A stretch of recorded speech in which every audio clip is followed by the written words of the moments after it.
In this After Effects video, we're going to learn 4 motion graphic techniques.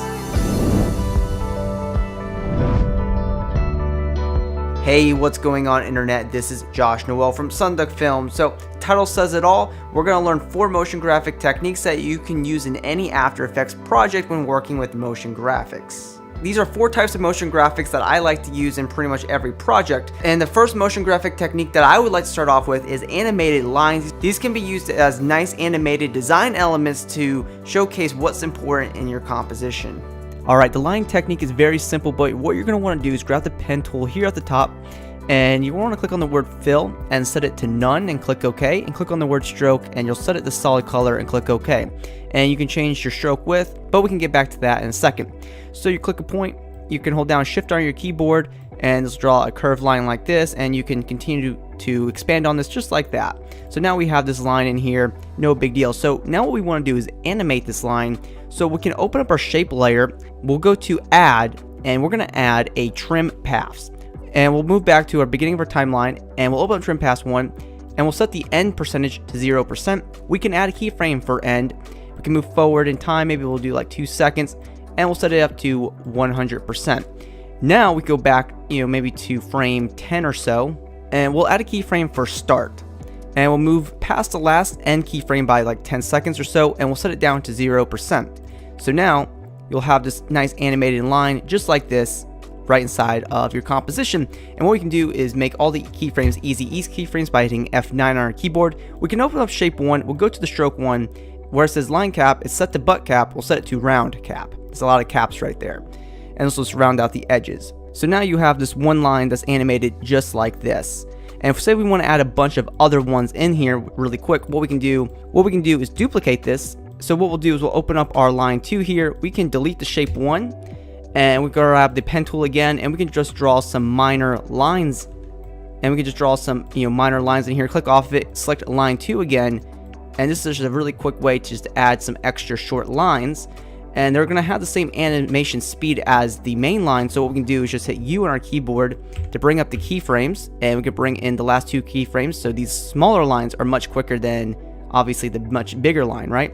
So if you want to continue to expand on this, you can duplicate these, delete all the current lines in here. So just hit UU and bring up each of the shape lines. You can delete them, and you can just start over. So here's our lines that we quickly created, and it adds a lot more detail to our composition. The next technique I like to use often is the explosion. I've used this a lot in my last few tutorials, but the explosion is simply just a accent motion graphic that shows up on your screen just for a couple of seconds. It explodes on and then it evaporates. Alright, so next we're going to create the animated explosions, and this is very easy to do. So what we'll do is come here to our tools here at the top, and we're going to grab the ellipse tool. Now, just like before, we're going to turn off the fill and keep the stroke turned on. And from here, we'll just draw out a perfect circle. You can hold down shift on your keyboard to make sure everything's a circle. And boom, there's our circle. So what we'll do here is go into the ellipse 1, and we'll move to a certain point in time. So maybe we'll just move past like just a second here. We'll open up stroke 1, and we'll add a keyframe for stroke width. And we'll move forward just by a few frames here, and we'll set the stroke width down to 0. So that's just going to disappear like that. And then what we'll do here is we'll go to our transform ellipse 1. We'll add a keyframe for scale, and we can move this keyframe to the last stroke width keyframe, and then set the scale down to 0%. And this will create just a very slow explosion. And of course, we can just select all our keyframes here at the end and just bring them in to speed it up. And of course, make them easy ease keyframes. So boom, there is one exploding circle like that. And obviously from here we want to just add a bunch of these. So what I suggest doing, trim out the out point here, and now this is the entire length of the circle.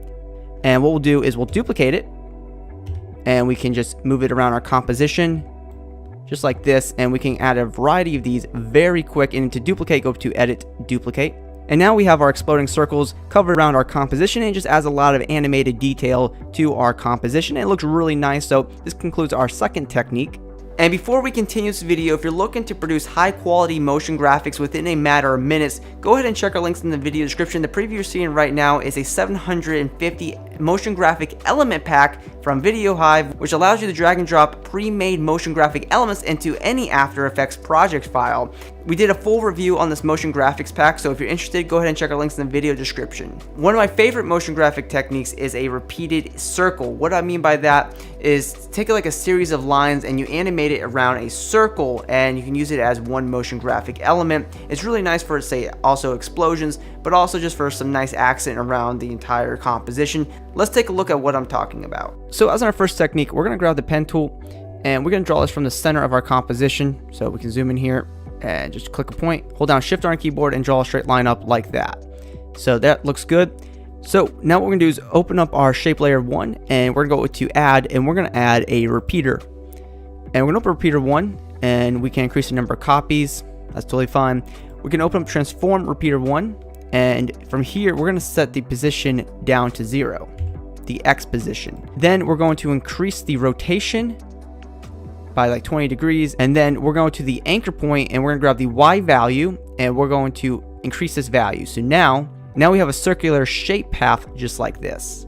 So now we have these lines in here, and we can go up to layer and go to transform and click on center anchor point and layer content, and that puts the anchor point right in the middle. And then we can bring this right up into like the middle of our composition, and we can S on our keyboard for scale, and we can scale this up, and we can do whatever we want with this. We can hit R on our keyboard for rotation. We can move forward here, rotate this. Then we can also maybe do we can go back and do the trim paths if we want to do the explosion technique again, and set this down to 0%, add a keyframe for it, move forward to 100%. We'll do the start percentage as well. Make them easy ease keyframes, of course. And now you have a repeated animated path with your own custom object. You don't have to use lines for this, of course. You can use any other shape, but this is a nice way to just put everything in a nice circle, and just another cool motion graphic technique. And lastly, one of the best motion graphic techniques to show that you did more work than you actually did is to quickly duplicate elements and to resize them and to variate the transform properties to fill up your composition and make it look like you did a lot of work. Let's take a look. So perhaps we'll grab the ellipse tool here, and I like working with circles, so we'll open this up. Hold down Shift on our keyboard, and we can just go to the line tab and center this up. If you don't see the line tab, go up to window, align. I'm gonna keep this in the center of our title. I like that. And we can increase the stroke width if we want. Probably keep it around 30 or so.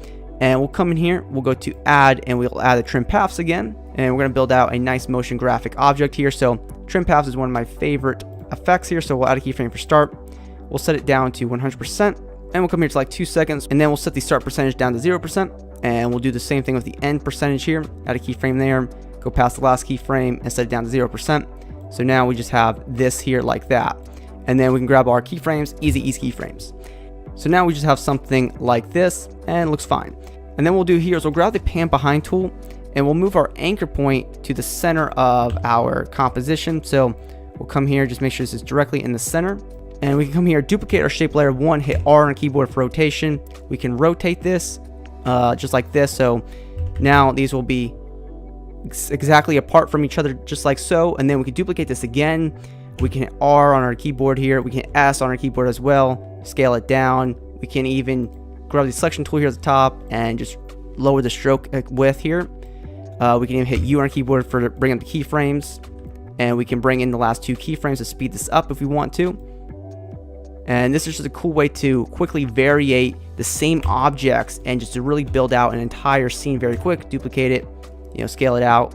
Maybe we'll even make the stroke width even smaller. In a very quick fashion, we were able to build out this entire motion graphic element just by duplicating the shapes here and using the basic transform tools. And of course, when it's all said and done, here is our entire motion graphic elements combined together, and it really spices up this basic title animation and adds a lot of detail to our overall composition. And of course, you can go in here and change the colors individually. We didn't do that just because this is just a basic demo, and it looks like we just put a lot of work into what would be a very basic title animation. There are my 4 motion graphic techniques that we'll be talking about in this video, so I hope you guys enjoyed it and are able to apply these to your own motion graphic projects in the future. If you did enjoy this video, be sure to subscribe to our YouTube channel, Sunduck Film. We post 2 post-production tutorials every week right here on the channel, so hit that subscribe button. You can also hit me up on my social media networks. Those links are in the video description, and always be creating.